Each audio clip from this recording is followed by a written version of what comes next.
On July 19, 1989, United Airlines Flight 232 takes off from Denver, Colorado, heading towards Chicago.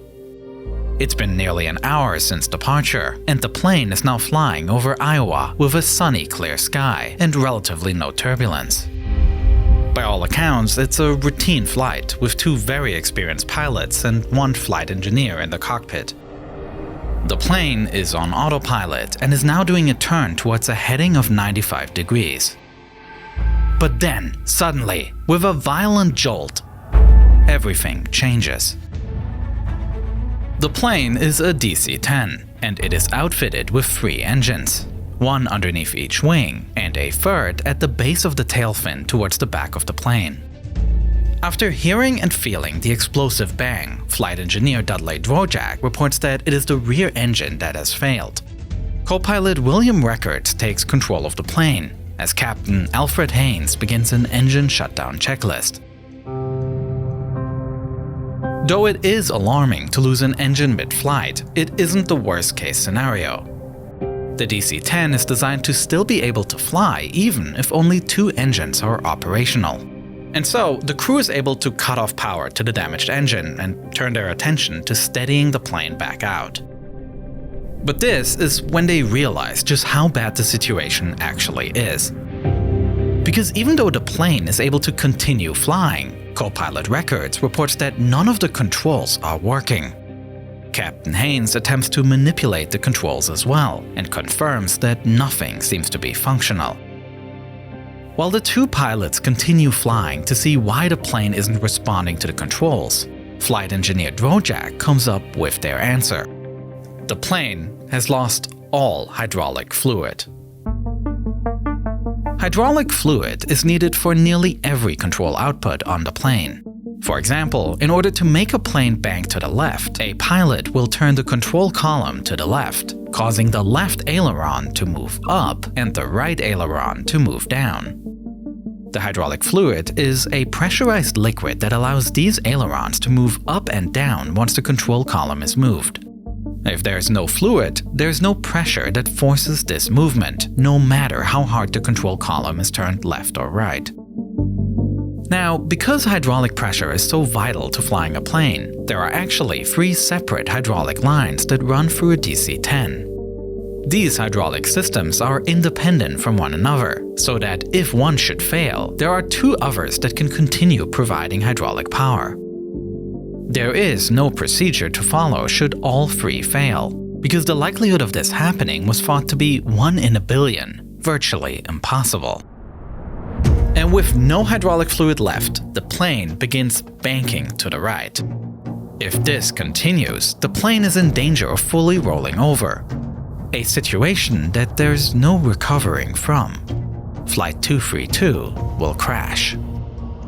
Thinking quickly, Captain Haynes realizes that even without hydraulic fluid, they still have at least one control that they can manipulate: the engine throttles. By decreasing the power to the left engine, Haynes is able to slowly level the plane back out. And with the immediate danger addressed, the crew can now turn their attention to the bigger issue. They have no way to fly this plane. Now, what the flight crew don't realize is that even though all 3 hydraulic lines run separately, there is one section in the back of the plane where they come within close proximity, near the rear engine. Later investigations will reveal that within the engine, a fan disc had been produced using metal that was not completely pure, and this manufacturing defect went unnoticed. A crack began to form with each flight the aircraft took, until finally the disc couldn't hold anymore and broke apart within the engine. The resulting explosion severed the hydraulic lines to this rear engine, but it also sent shrapnel flying all around the area, towards the same section where the other 2 hydraulic lines come close together, severing them as well. The result was all lines bleeding hydraulic fluid until they were empty, leaving the flight crew helpless. At this very moment, a flight attendant comes to the cockpit to get an update on the situation. She can immediately tell things aren't good, and this is confirmed when Haynes tells her to ready the cabin for an emergency landing. Once she returns and begins instructing the other flight attendants to follow suit, she is stopped by a passenger sitting near the back of first class. He asks for information about what is going on, and he seems relatively calm given the situation. That is because he is no ordinary passenger. His name is Dennis Fitch, and he himself is a pilot. But not just any pilot. Fitch is actually a flight instructor for the DC-10, the very aircraft that they are on board. The flight attendant tells him that the rear engine is shut down and that the captain has reported that all hydraulics are lost. Fitch can't believe what he's hearing, as he knows this aircraft in and out and understands just how unlikely that could be. And yet, if it is true, he also knows that they are almost certainly doomed, because he has studied a previous flight that has had this exact same problem.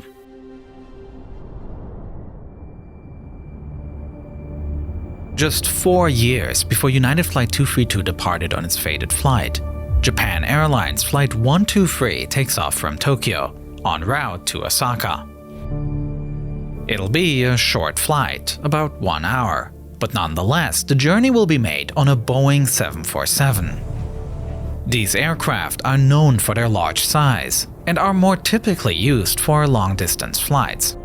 However, this particular 747 variant is one specifically requested by Japan Airlines in response to high demand for certain domestic routes, such as between Tokyo and Osaka.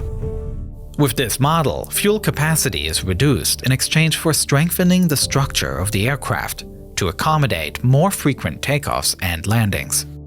And because it will be used for shorter flights, the business class section is reduced and the economy section is increased, allowing for more seats overall. No other airplane type had a higher capacity at the time, as this 747SR carried a staggering 524 people on this flight. But what no one on board knows is that something is happening in the back of the plane. Just a few years prior, this particular 747 was involved in a hard landing that resulted in a tail strike. There were even some injuries, but no casualties, and the plane needed some serious repairs, especially to the pressure bulkhead in the back of the plane. This is a curved wall that separates the pressurized air in the cabin from non-pressurized air, acting as a seal. Now, half of this bulkhead was damaged during the tail strike, and so repairs were carried out. The lower half dome of this bulkhead was therefore replaced. But this is where the fix wasn't done properly. In the correct installation, a single splice plate is used to connect both the upper and lower half of the bulkhead. This way, the loads are transmitted evenly across 3 rows of rivets. But during the repair, instead of using one single sheet, the splice plate was cut into 2 parts. This is a big mistake. The top rivet is essentially not carrying any load, as it's not even connected to the lower bulkhead anymore. And so, with each flight after the repair, cracks began to form around this area. And every flight the plane took, pressurizing and depressurizing the cabin, the cracks grew worse and worse. It was only a matter of time until the bulkhead couldn't hold anymore. Only 12 minutes into Flight 123, all 524 occupants feel an explosive decompression as the pressure bulkhead fractures. Pressurized air rushes into the space behind the bulkhead, an area not designed to handle the instantaneous pressure change. This causes more ruptures in the back of the plane, and the vertical tail fin blows off the aircraft.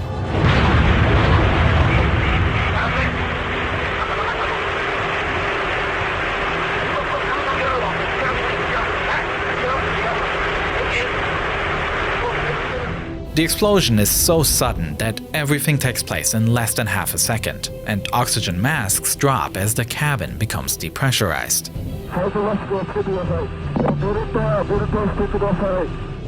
The flight crew immediately calls out to the Tokyo Control Tower and requests authorization to return to the airport.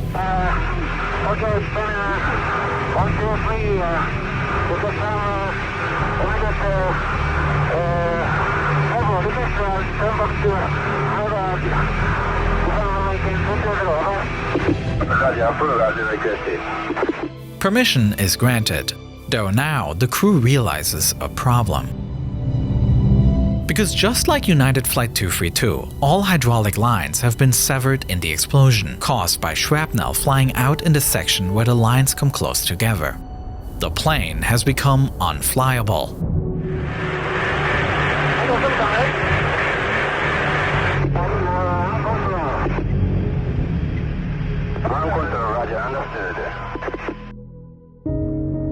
With no controls and now a missing tail fin, the plane begins dipping forward and back. This is called phugoid motion. Essentially, as the plane descends, it gains airspeed. But this additional speed causes lift, which makes the plane climb. With no control surfaces to correct this motion, the plane continuously rises and dips in a wave-like pattern. The flight crew realizes that the only control they still have left is engine thrust, and so they begin increasing and decreasing the plane's 4 engines in an attempt to steer back towards Tokyo. If they want to take a right turn, they increase power on the left engines and lower power on the right. It is an extremely difficult process. But even still, the crew is able to make some progress in getting turned around to head back to Haneda Airport, and they are decreasing their altitude. But now, they have yet another problem looming ahead of them: the Japanese Alps.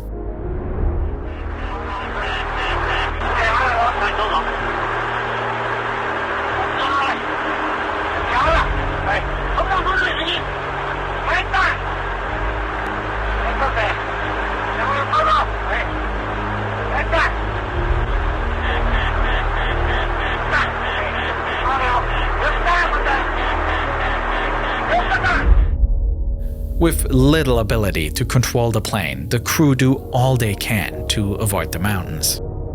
Ultimately, there's nothing that can be done. Bracing for impact, the plane crashes into a ridge just north of Mount Mikuni after nearly 30 minutes of flying an uncontrollable plane.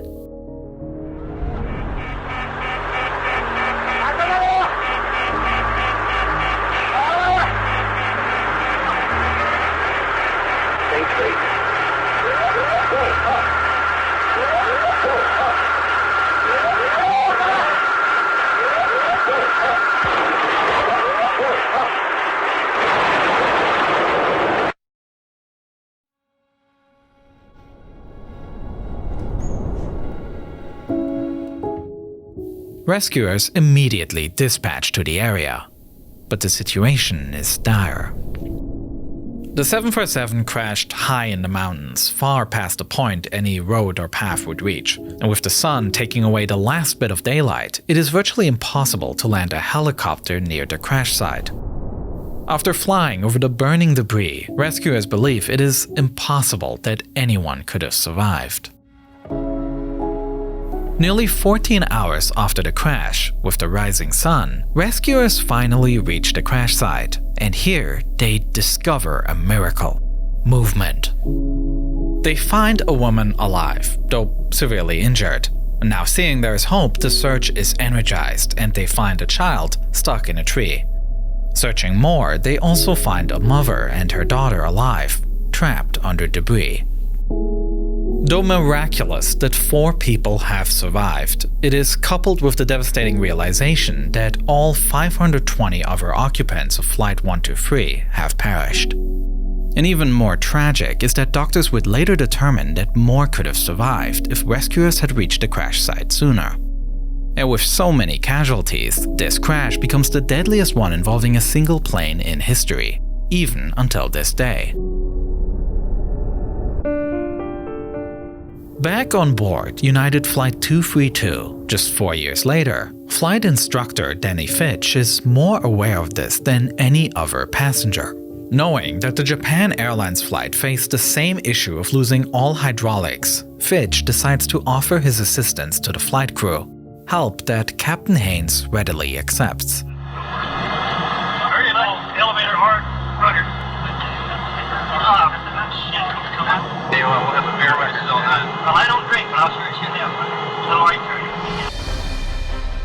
Haynes explains to Fitch that they have been using differential engine thrust to fly until this point.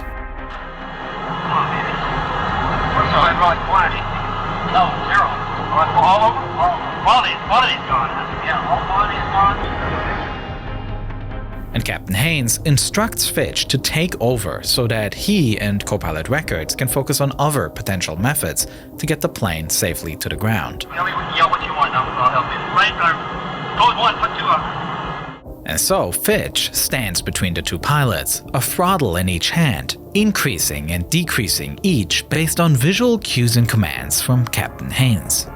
United 232 Heavy, understand, sir. You can only make right turns? That's affirmative. With over 400 miles left until they reach Chicago, the crew realizes that they will never make it. And with help from air traffic control, they locate a closer airport they can aim for, located in Sioux City, less than 100 miles away. I have serious doubts about making the airport. Have you got someplace near there that we might be able to ditch? Unless we get control of this airplane, we're going to put it down wherever it happens to be. And he instructs the flight attendants to prepare everyone for a hard crash landing. We're going to try and put it into Sioux City, Iowa. Yeah. It's going to be tough. It's going to be rough. So we're going to evacuate. Sure. Break. Signal. The brakes will be the signal. It'll be over the PA system. Break. Good luck, sweetheart. Back in the cabin, the flight attendants begin instructing passengers on the positions to maintain when it's time to brace for impact.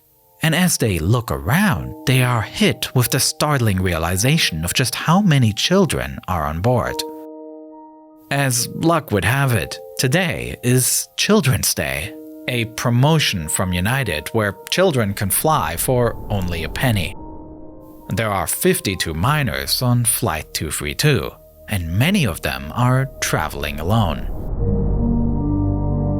The flight attendants ask for help from several adult passengers, and everyone cooperates to make sure that no child is sitting by themselves.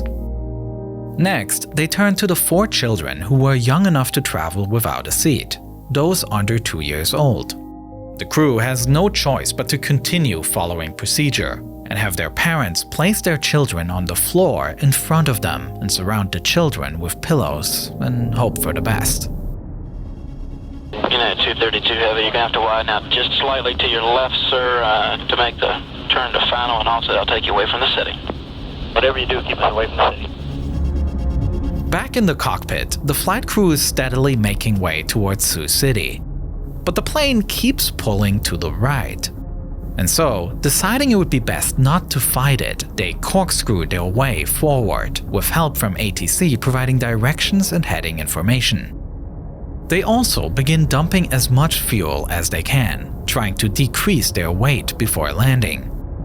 And after 2 right-hand circles, it's time to do their first left turn in order to line up with the airport. But even after completing that turn, the plane still keeps drifting to the right, off the path towards the airport. And so, rather than keep fighting it, the crew decides to do another right-hand loop to get back on track. United 232 Heavy, roger. The airport's currently at your 1 o'clock position, 10 miles. And United 232 Heavy, if you can't make the airport, sir, there is an interstate that runs north to south to the east side of the airport. It's a 4-lane interstate. We're just passing it right now. We're going to crash the airport. Finally, about 9 miles out of Sioux City, the pilots make visual contact with the airport. They've managed to make it this far, but now they have the worst yet to come as they still need to land. One other problem is that without the hydraulics, the flaps which allow the aircraft to fly at much slower speeds for takeoff and landing cannot be extended. They are, however, able to manually lower the landing gear, letting gravity do the work of locking the wheels in place. And the extra drag from the landing gear helps reduce their speed a bit. But not by much, as they are still going more than double the speed of a typical landing. The entire airport lays open before them, with every runway available. Sioux City Airport has 3 runways, but only 2 of them were active at the time, as runway 22 had been closed permanently a year earlier. The crew hopes to use runway 31. Therefore, the closed runway 22 is used by emergency responders to set up and prepare themselves to assist for what they know will be a bad landing. But just 2 minutes before touchdown, Captain Haynes realizes that they aren't lined up at all for runway 31, and they don't have time to make corrections. But as luck would have it, they are lined up almost perfectly with runway 22. United 232 Heavy, the wind's currently 360 at 11, 360 at 11, you're cleared to land on any runway. You want to be particular and make it a runway, huh?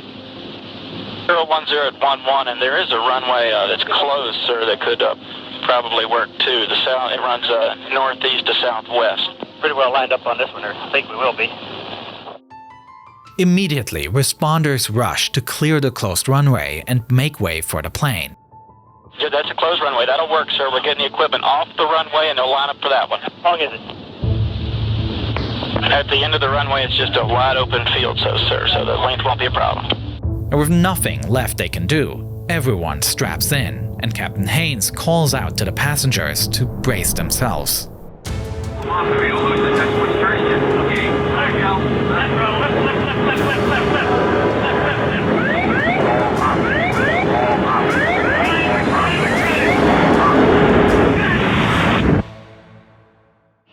Plane of 19, he's coming down real fast down the south end. Okay, all right, stand by. There, he's on fire. He's down.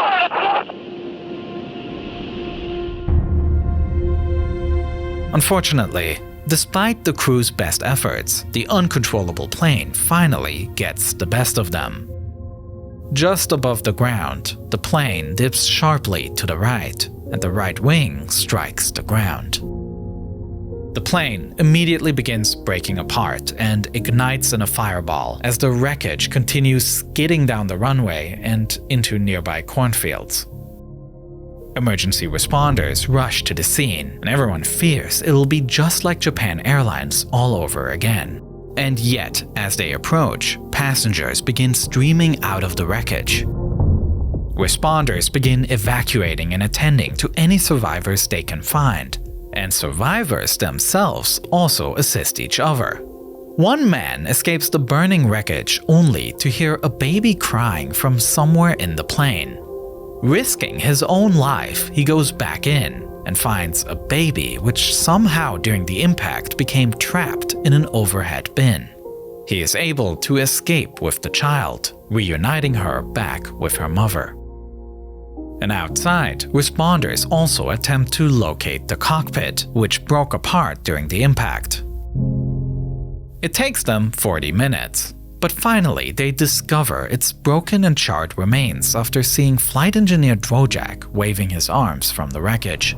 Captain Haynes, co-pilot Records, Flight Engineer Drojak, and Flight Instructor Fitch are all alive, though in critical condition. They are freed from the wreckage and join the other survivors who are now being raced to the nearby trauma center.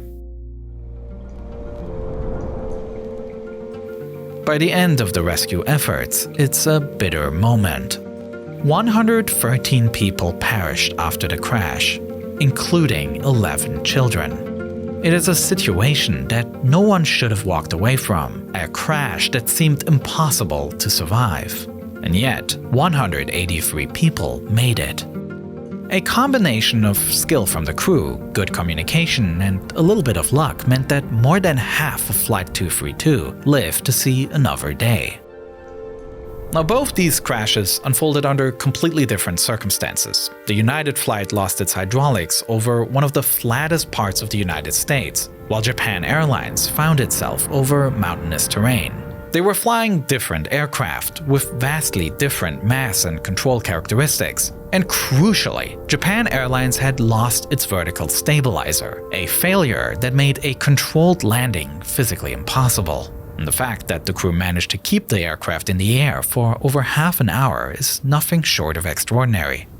But what these two incidents do have in common is that they reveal just how catastrophic the loss of all hydraulics can be. And they also have something else in common. To this day, both incidents are regarded as some of the most remarkable examples of pilot skill. United 232 is often cited as one of the clearest examples of crew resource management in action. A captain, first officer, flight engineer, and even a training captain, all working together, sharing control inputs, and communicating constantly. But aviation didn't always operate that way, and in fact the culture that made that kind of collaboration possible was born out of tragedy. One famous example of bad communication leading to tragedy is the Tenerife Disaster in 1977, when two 747s filled with passengers collided almost head-on the runway. The absolute worst-case scenario. Is hij er niet afgekomen? Is hij er niet af? Pan American? And to understand how this happened, I created a full-length video detailing the exact radio exchanges and mapping out the chain of events that led to the collision. This video is part of an entire series of videos I created called Underexposure. In this series, I created in-depth documentaries about high-stakes events that reshaped our world. And this series is exclusive to Nebula, which is a streaming service that I am building together with other like-minded creators. Now, the idea behind Nebula is to let creators you already watch on YouTube make the stuff they really want to make. Bigger, higher budget, and without relying on ads. With exclusive films and documentaries from me, Wendover Productions, Tom Scott, Lindsay Ellis, Real Engineering, and many, many more. So go to nebula.tv/neo and make sure you use exactly this link to get 50% of an annual subscription. That brings it down to just $30 a year to access all the amazing videos on Nebula. And as always, thanks for the support, and thank you so much for watching this video.